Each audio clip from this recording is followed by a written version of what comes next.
Dengan itu di tengah-tengah.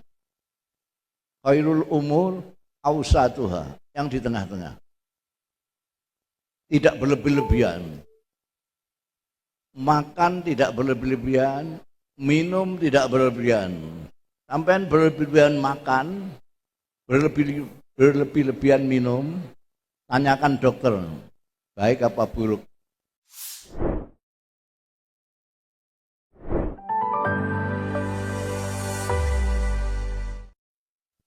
Assalamualaikum warahmatullahi wabarakatuh.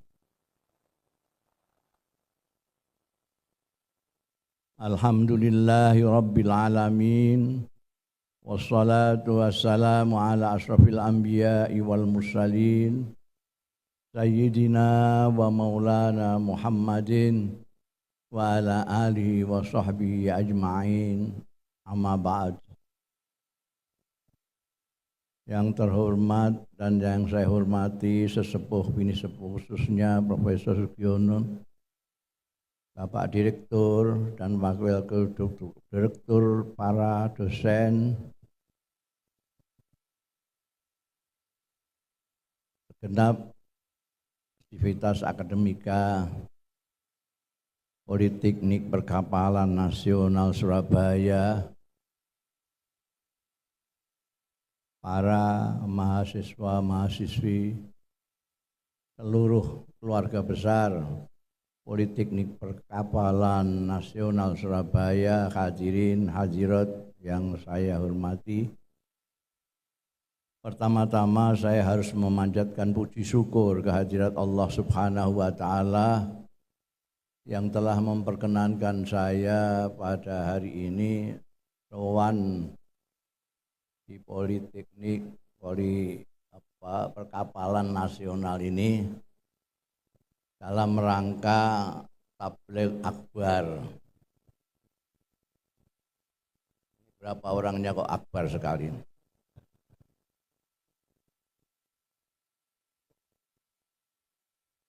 Mudah-mudahan perjumpaan kita pada hari ini mendapat ridho dari Allah Ta'ala, barokah dan manfaat fid dini wa dunya wal akhirah.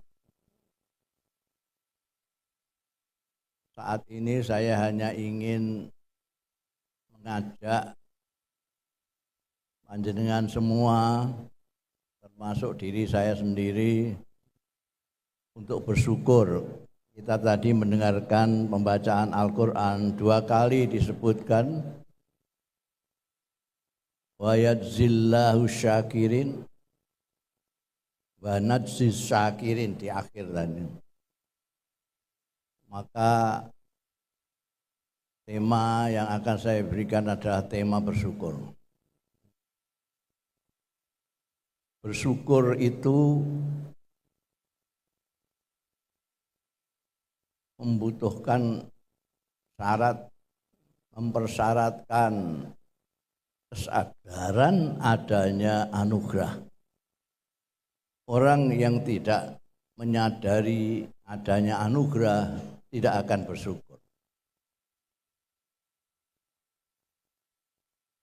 Kita tidak pernah bersyukur karena tidak menganggap sesuatu itu anugerah.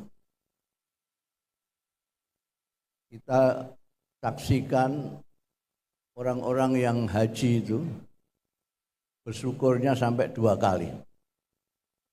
Sebelum berhaji dan sesudah berhaji mengadakan syukuran. Tapi saya belum pernah menjumpai ada orang yang syukuran karena sholat. Padahal sama-sama rukun Islam itu. Kenapa? Karena orang meskipun tidak sempurna kesadarannya tentang haji, tapi menyadari. Sementara sholat, orang tidak menyadari bahwa itu anugerah yang luar biasa. Kalau orang menyadari bahwa untuk bertemu dengan bupati saja, gubernur saja, presiden saja, itu luar biasa sulitnya. Menunggu ada open house, setahun sekali pada waktu hari raya. Itu saja dibatasi jamnya dan siapa yang boleh mengikuti open house itu. Tapi presiden, penguasa yang maha berkuasa,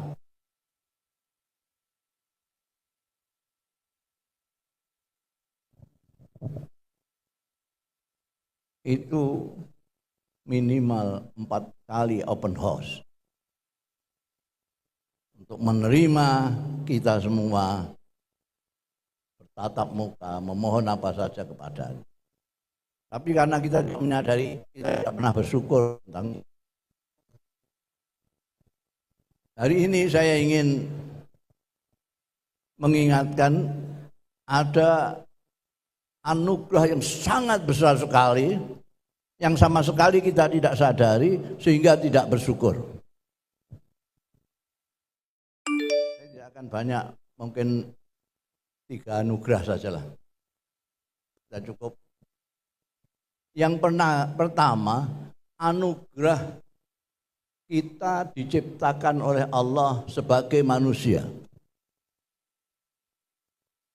Ini jarang yang menyadari bahwa ini anugerah yang luar biasa besarnya. Allah Ta'ala itu menciptakan ciptaan makhluk, itu ada yang tidak bisa merasa, tidak bisa berpikir, tidak bisa apa-apa. Bangsa batu-batuan, tanah, segala macam. Dia tidak bisa merasa, tidak bisa berpikir, tidak bisa apa-apa. Batu itu kita pecah ya diam saja, kita lemparkan ya diam saja. Kemudian makhluk yang berikutnya adalah tumbuh-tumbuhan, tanaman. Ini bisa merasa, bisa berpikir, tapi tidak mengekspresikan perasaan dan pikirannya. Tanaman-tanaman itu bisa merasa. Kalau panjenengan punya tanaman mangga misalnya, tidak ada hujan, tidak ada angin, pohon mangga itu panjenengan siksa dengan kalian pukuli, dicacah-cacah pohonnya.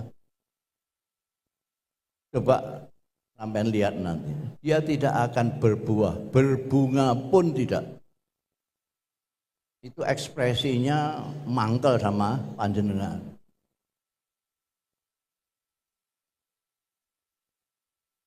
Anda punya pohon mangga, coba di bawahnya selalu Anda nyanyikan lagu-lagu yang merdu, apalagi sholawat Nabi. Nanti saksikan apa yang terjadi dengan buah dan daun-daunnya. Itu adalah ekspresi dari perasaan. Makhluk berikutnya yang lebih tinggi lagi adalah binatang. Binatang itu bisa merasa, bisa berpikir, bisa mengekspresikan perasaan dan pikirannya, tapi tidak sempurna. Kalau hari raya Idul Adha, panjenengan nyembelih korban, lalu ada tempe di pojokan, mbek-mbek, itu sebetulnya, ya Allah, terlalu sekali orang tua aku disembelih. Tapi karena tidak sempurna, dia cuma menimpek. Nah, kita nggak paham, karena dia susah ya mbek, dia suka ya mbek. Ketika panjenengan mepe gabah, lalu ada ayam, lalu coba sampean sawat, dia akan keok. Itu sebetulnya mau mengatakan, ngono kok nyawat itu. Tapi ya tidak sempurna itu. Nah, makhluk yang lebih sempurna makanya difirmankan oleh Allah melebihi yang lain-lain adalah kita ini manusia ini. Bisa merasa, bisa berpikir, bisa mengekspresikan perasaan dan pikiran kita dengan tepat sekali. Bahkan kalau kita kaya dengan kosakata, sesuatu yang ada di dalam pikiran dan perasaan kita itu bisa kita ungkapkan sedemikian rupa hingga sampai kepada pendengar. Kita tidak pernah mensyukuri. Bagaimana mensyukuri peparing yang besar ini? Apakah cukup dengan alhamdulillah, alhamdulillah, sedikit-sedikit alhamdulillah? Kalau sedikit-sedikit alhamdulillah itu burung beo juga bisa. Perlu orang yang diciptakan Tuhan sedemikian tingginya seperti kita ini. Binatang aja bisa. Beo bisa mengatakan alhamdulillah. Lalu mensyukurinya seperti apa? Ya seperti berterima kasih lah. Misalnya panjenengan memberikan saya sesuatu, saya mengatakan terima kasih kepada panjenengan. Misalnya memberikan baju kepada saya. Panjenengan memberikan baju kepada saya, baju saya terima, saya mengatakan terima kasih. Tapi baju sampean saya buat hijau. Kira-kira panjenengan seneng apa kepengen nempeleng saya nih? Alhamdulillah, terima kasih.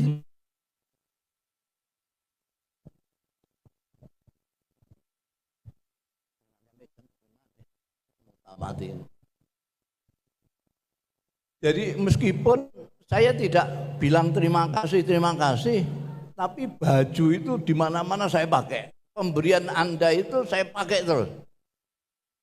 Wah, sampai tentu wah iki nrimake tenan iki. Gusmus iki. Pakai klambi ngantenan dinggo, Jumatan dinggo. Masya Allah. Itu terima kasih itu. Jadi kalau kita terima kasih karena diberi perasaan dan pikiran, ya itu kita gunakanlah pikiran. Jangan dianggurkan. Meskipun kita bilang alhamdulillah, tapi pikiran dan perasaan kita biarkan tidak berfungsi. Ini syukur. Syukur yang kedua, anugerah kedua yang paling besar. Ya. Terus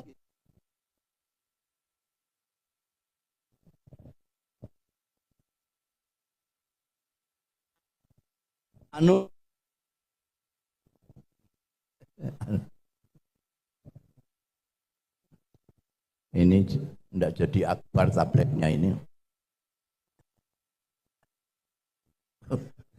Jadi anugerah yang kedua adalah kita itu diberikan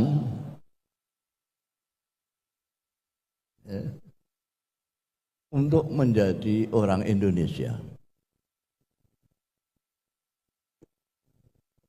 Anugerah Allah yang besar Indonesia ini. Sampean paling kemana? Bapak Direktur yang paling jauh kemana? Jakarta.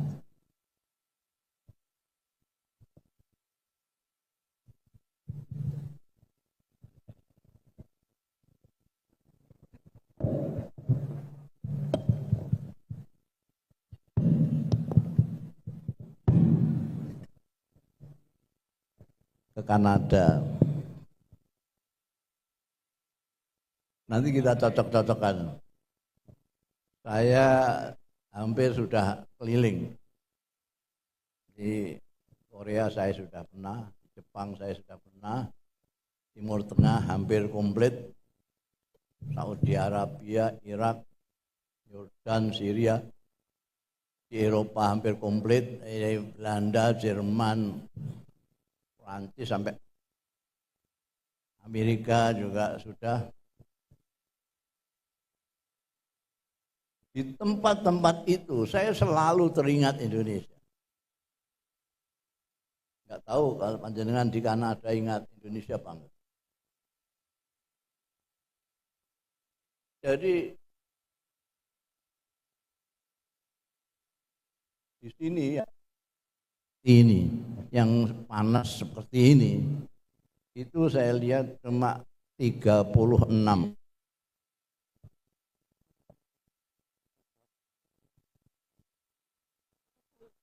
Dah ini 36. Di Saudi itu kemarin 46. Waktu wukuf kemarin konon 56. Saya pernah tinggal di Mesir agak lama, mengalami musim panas, musim rontok, musim dingin, dan musim semi. Itu hanya musim semi saja yang agak mirip di Indonesia. Lainnya neraka. Musim panas itu kalau pas saya harus ujian musim panas, itu saya belajar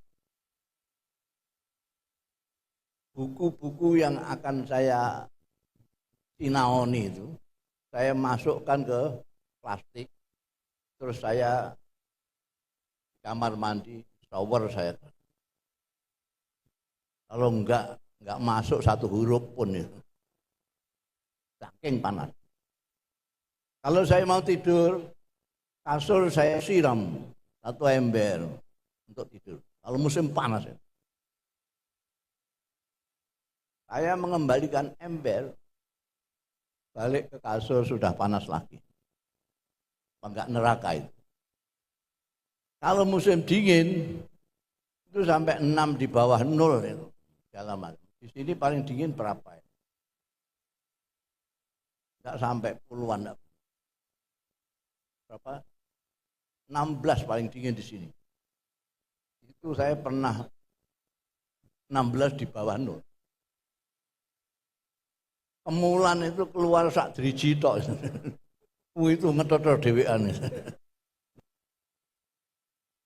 Ya Allah. Indonesia ini luar biasa. Peparingnya Allah. Sampai tanya kepada siapa? Bukan hanya secara geografis, tempatnya, iklim, orang-orangnya itu juga baik-baik. Dulu, entah sekarang ya. Sebelum kepengen jadi orang sana orang sini itu, menyadari kenikmatannya menjadi orang Indonesia itu luar biasa.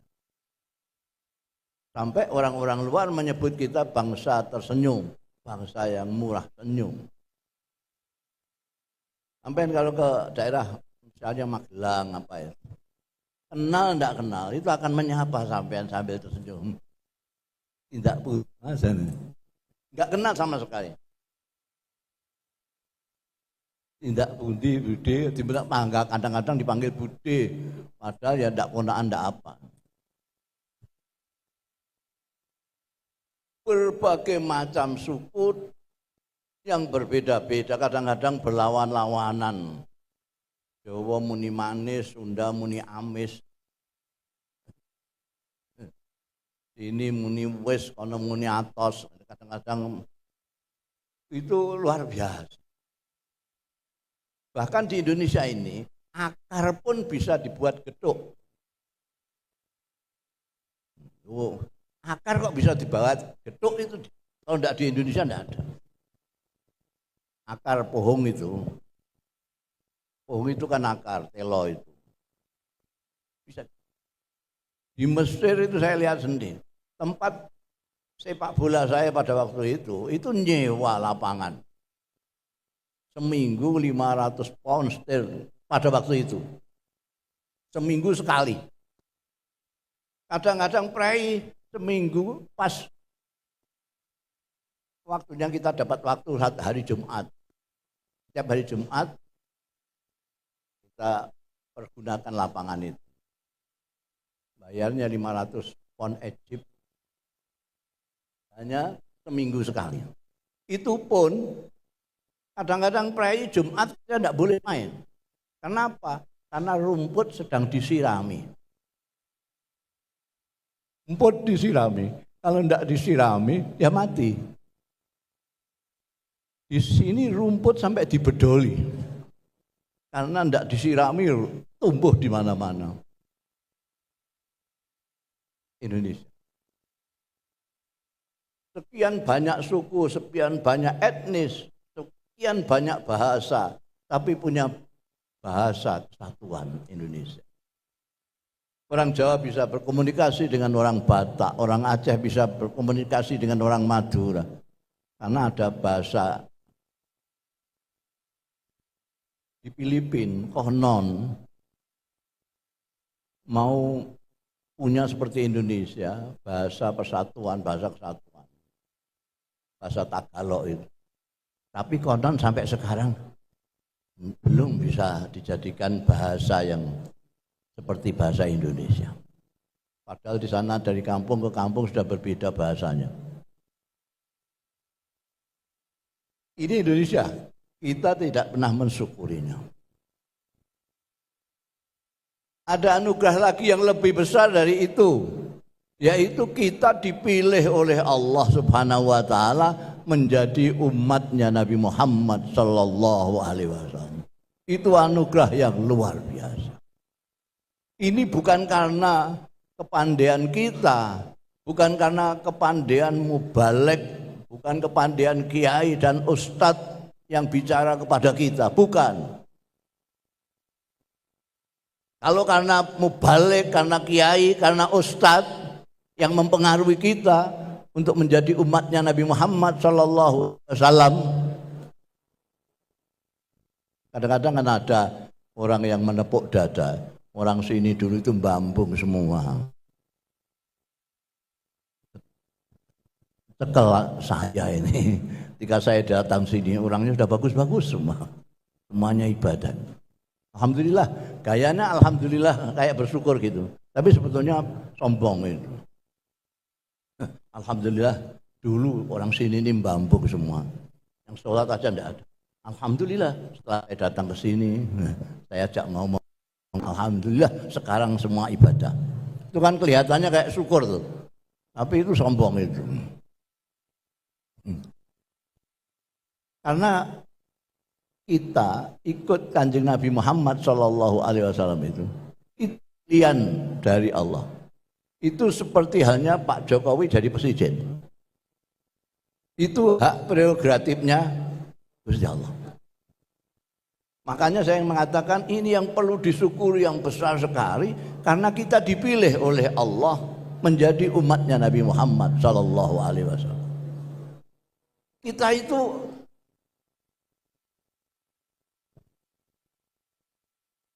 loh, kalau yang ini ada yang Habib apa enggak ini? Kalau ada yang Habib mungkin ya bisalah mengatakan dekat Rasulullah, masih ada darahnya kepada Rasulullah. Tapi delok potongan ini enggak. Ya sama dengan saya gini. Jadi bagaimana sampean ikut Nabi Muhammad itu bagaimana? Asal usulnya gimana? Itu muskil. Sebetulnya kalau dinalar secara rasio, kita ikut Nabi Muhammad itu muskil. Kita kok berkiblat ke Ka'bah, itu muskil. Mau ke sana itu masih 9 jam pakai pesawat jet. Pakai pesawat jet ke sana itu masih 9 jam. Kok kiblatnya ke sana?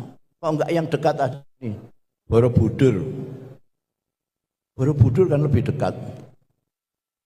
Juga sama-sama batunya.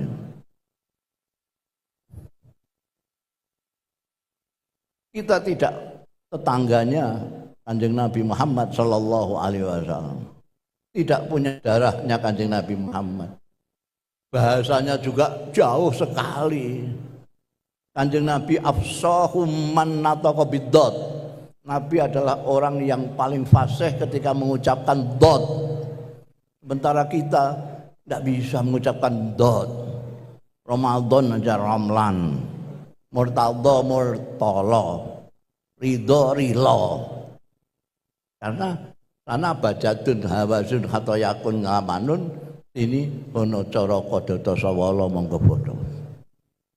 Ndak punya ngain, ndak punya apa. Jadi kita ndak, bahasa Jawanya ndak nempel apa-apa dengan Kanjeng Nabi. Kok bisa ikut Kanjeng Nabi itu gimana? Kita tanyakan profesor-profesor yang budak-budak itu untuk menjelaskan, nggak bisa. Apalagi kalau kita ingat ada orang yang paling dekat dengan Rasulullah, nggak ada orang yang sedekat itu, namanya Abdul Uzza. Itu rumahnya tonggo pet dengan Kanjeng Nabi. Cara Jawa ini tonggo pet. Tonggo petnya Kanjeng Nabi. Dan dia bukan siapa-siapa. Dia itu kakaknya Sayyidina Abdullah. Sayyidina Abdullah itu ayahnya Kanjeng Nabi Muhammad sallallahu alaihi wasallam. Jadi Pak Dene. Tonggo pet Pak D. Besanan dengan Kanjeng Nabi anak dua. Ada orang di sini yang terlalu dekat lalu besanan sampai dua. Kanjeng Nabi besanan dengan tonggo pet dan Pak D-nya ini anak dua. Dia punya anak laki-laki dua, dikawinkan putrinya Kanjeng Nabi dua, Sayyidatina Ruqayyah dan Sayyidatina Ummi Kulsum. Dah. Sini tadi kita yang jauhnya seperti itu, ini Abdul Uzza yang begitu dekat. Tonggo pet, Pak D tenan, bisanan anak dua. Abdul Uzza ini ketika dikumpulno Kanjeng Nabi ketika diperintahkan oleh Allah pasda bimatu naik ke Gunung Sofa itu, diundang semua itu kerabatnya, diajak menyembah Allah Subhanahu wa taala. Itu yang paling dekat ini tadi, Abdul Uzza adalah orang pertama bukan hanya menolak, mencaci maki kan. Ketika dia tabban laka ya Muhammad, itu katanya, Muhammad, masa orang-orang tua-tua kamu kumpulkan di sini hanya untuk kamu beritahu Tuhan itu satu. Sampai pangeran pirang-pirang kok mbok kon siji tok. Ngamuk kok. Karena dia mengatakan tabban laka ya Muhammad, kekasihnya Kanjeng Nabi Muhammad sallallahu alaihi wasallam ora terima menurunkan ayat tabbat ya Abi Lahab. Abi Lahab itulah Abdul Uzza. Julukannya Abu Lahab karena mukanya selalu merah kayak orang marah.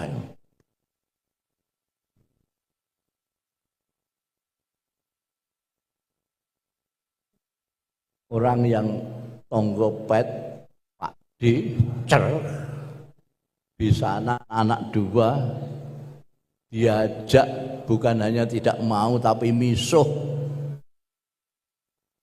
Kita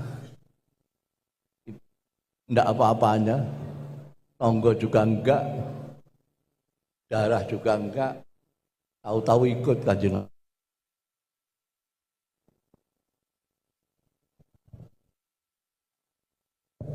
Mana profesor yang bisa menjelaskan? Gimana itu tuh? Kan nggak bisa.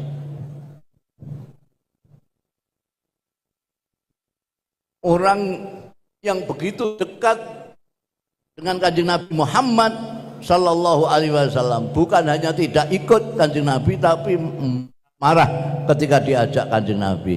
Kita yang jauhnya begini ikut Kanjeng Nabi. dan berdoa mudah-mudahan diakoni umatnya Kanjeng Nabi. Begitu ayat tabat yada abil turun, dua anak laki-lakinya dipanggil. Kamu ceraikan istri-istri kalian. Kalau tidak aku akui anak. Lalu Sayyidat Qoyyah dicerai, Sayyidina Ummi Kulsum dicerai. Kelak kemudian dikawin oleh Sayyidina Utsman bin Affan itu. Sebelumnya anaknya Abu Lahab. Jadi tidak bisa menjelaskan siapapun gimana orang yang sedekat itu tidak iman, tidak ikut Kanjeng Nabi, sedangkan orang yang jauh seperti kita ikut Kanjeng Nabi.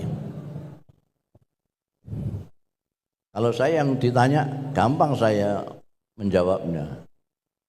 Itu karena Allah, kehendak Allah.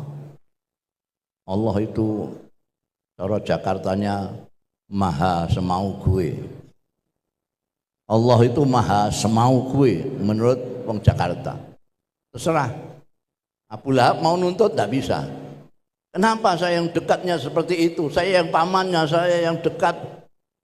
Tapi itu orang Indonesia jauhnya begitu, potongannya juga nggak mirip-mirip. Kenapa? Ya enggak bisa apa-apa. Karena itu maha semau gue. Terserah Allah. Itu haknya Allah Ta'ala. Kenapa kita bersyukur menjadi umatnya Nabi Muhammad SAW? Kenapa kita bersyukur menjadi umatnya pemimpin yang namanya Muhammad SAW? Sebab pemimpin agung kita itu adalah manusia. Saya ini sudah viral omongan saya ini, dikutip di sana sini. Kanjeng Nabi Muhammad SAW itu manusia yang mengerti manusia dan manusia.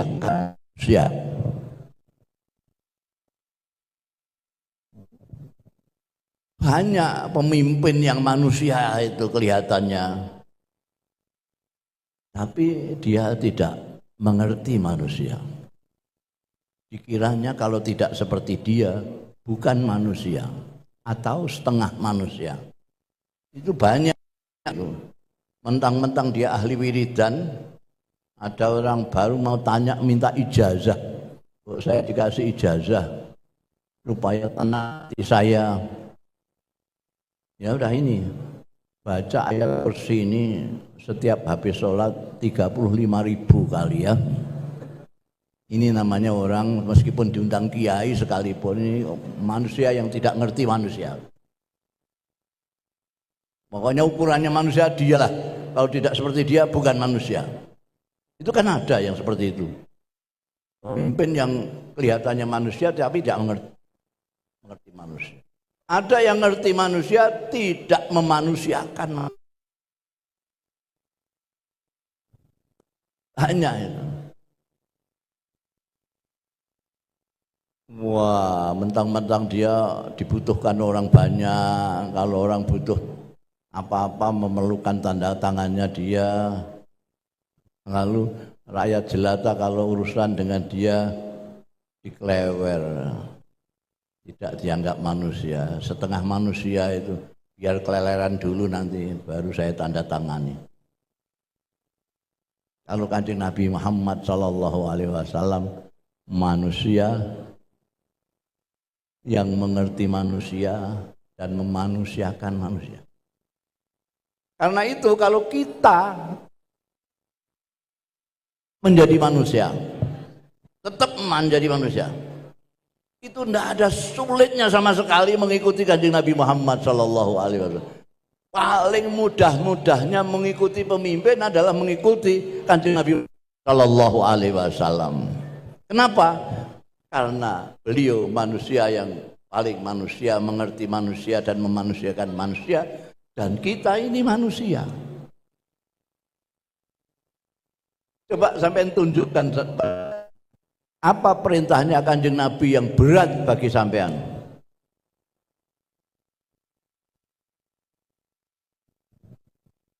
Apa? Diam semua karena tidak menemukan. Tidak menemukan. Apa yang berat?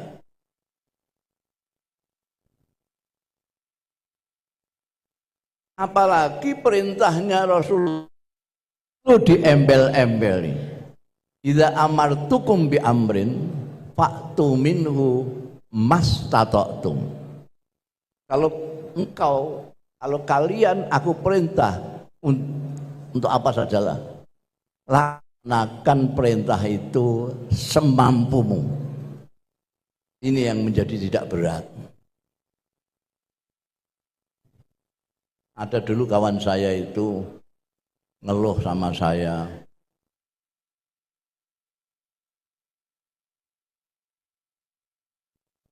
ini sampean tahu sendiri, ya kalau tidak sebut kaya ya kecukupan lah.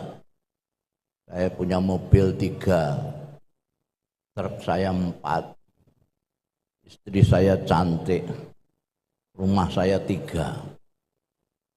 Tapi kenapa saya juga puasa Senin Kemis, tapi kenapa kok ini tidak pernah tenang? Itu kenapa batin saya?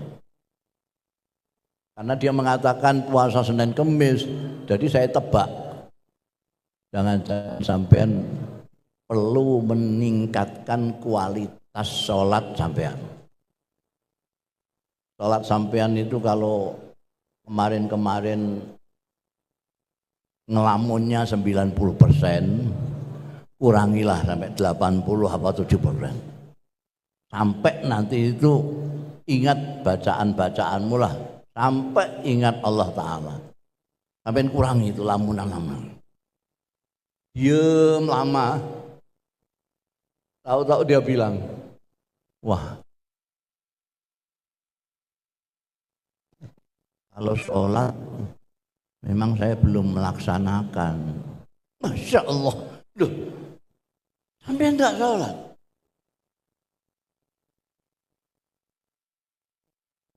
Puasa Senin Kemis mau enggak sholat itu gimana?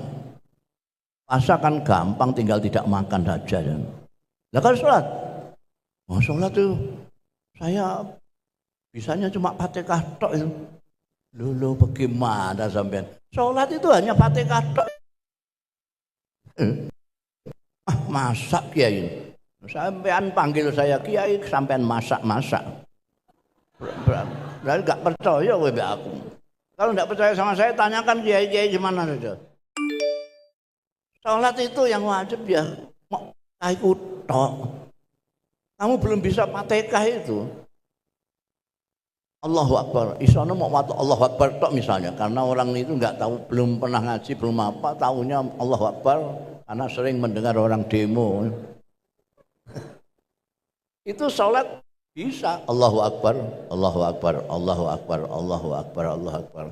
Kira-kira sekira panjangnya Fatihah terus Allahu Akbar lagi. Masak, kok sampean masak terus saya? Orang-orang yang sholat itu saya lihat kalau rukuk sujud itu ume-ume. Loh, sampean ume-ume juga boleh aku nana. Loh, apa yang saya ume-ume kan? Lah ada apa enggak? Kalau enggak ada yang enggak usah ume-ume. Yang ume-ume itu kan ada yang diume-ume kan. Masih masak terus ya, enggak percaya. Sholat itu kan yang wajib hanya Fatihah. Haji malah tidak ada bacaannya yang wajib belas. Tinggal putar-putar, wirawiri, tengok-tengok, nyawat-nyawat, sudah selesai. Saya pernah bicara begini, ini ada yang marah-marah, Masya Allah, kamu gampang. Lupanya gampang kok, gampang, bagaimana? Nah itu kok, dari Kemenak itu kok, bukunya kok banyak ijo-ijo, banyak-banyak itu. Sampai itu pura-pura nggak tahu, itu proyek itu. Haji itu mudah, syahadat mudah, haji mudah sekali.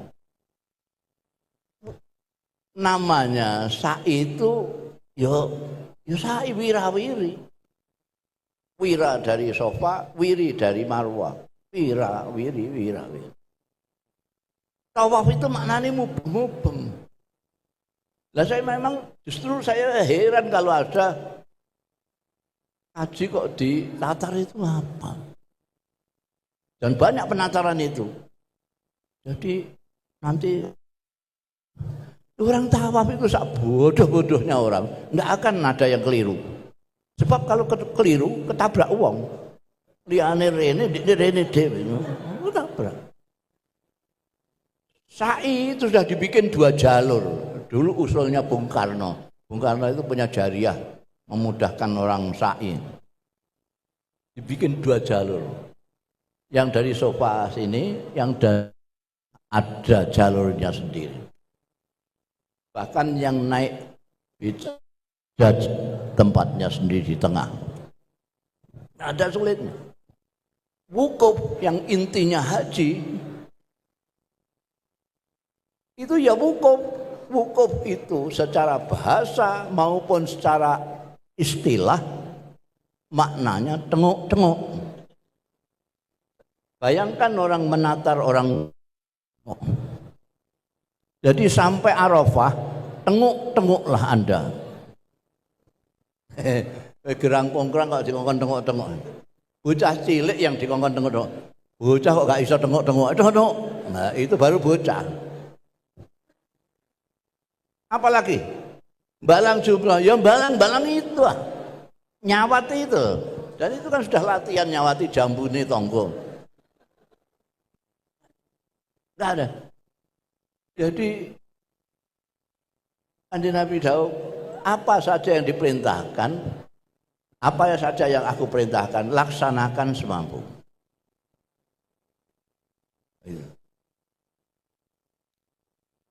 Nah ini bukan kersane Kanjeng Nabi dhewe, tapi kersane Gusti Allah Ta'ala. Allah Ta'ala dawuh di dalam Al-Quran, ittaqullaha mastata'tum. Takwalah kalian semampu kalian.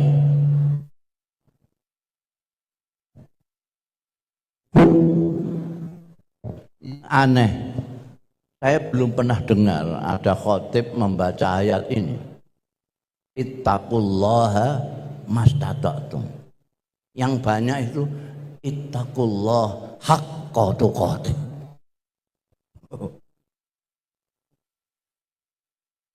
Sudah pernah mendengar khotib membaca ittaqullaha mastata'tum? Yang sering ya ittaqullah haqqa tuqatih.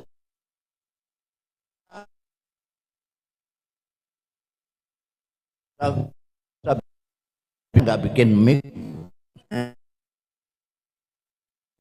Ittaqullaha haqqa. Takutlah kalian sebenar-benarnya takwa. Awas kalau tidak. Oh, no. Kan gitu. Tidak ada yang bilang ittaqullaha mastata'tum, takwa.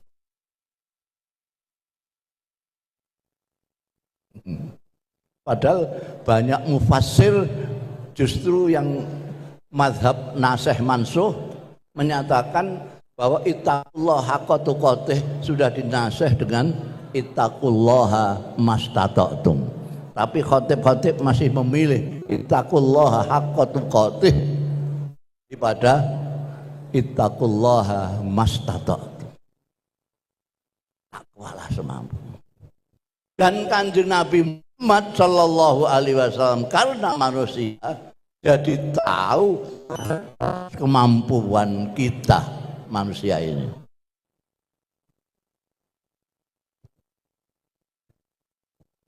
Jadi kalau kita saja jadi manusia, tidak ada yang berat di dalam melaksanakan apa yang diajarkan Kanjeng Nabi Muhammad. Karena itu anjuran saya, pesan saya, saran saya, jangan sering-sering ke kebun binatang.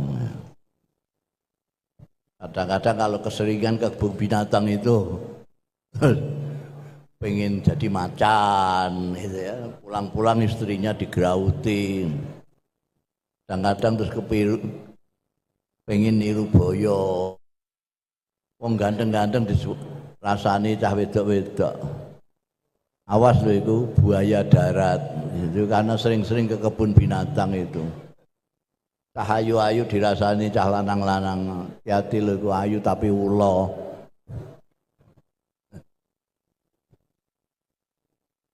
Kita itu diciptakan Gusti Allah sebaiknya makhluk. Jadi tidak perlu niru-niru yang lain. Asal kita tetap seperti yang dikehendaki Allah itu manusia. Itu enak melaksanakan ajarane pemimpin agung kita kan. Manusia itu kalau tangan kiri sudah megang minuman, tangan kanan sudah megang jeruk. Coba manusia ini ya. Kiri megang minum, kanan megang jeruk. Tawani, monggo Mas, gedang Mas, nanti dia akan sampun, sampun. Kenapa? Tangannya sudah, tapi nek ketek, kiri pegang gedang, tangan megang jeruk, sampai tawani roti, nanti kan kakinya gini. Ada manusia yang begitu, serakai ngono ya, tangannya pirang-pirang. Nah kalau boyo, kalau ular, kalau munyuk, ya sulit mengikuti Kanjeng Nabi Muhammad Shallallahu Alaihi Wasallam. Jadi syarat untuk bisa dengan mudah mengikuti Kanjeng Nabi adalah tetap menjadi manusia.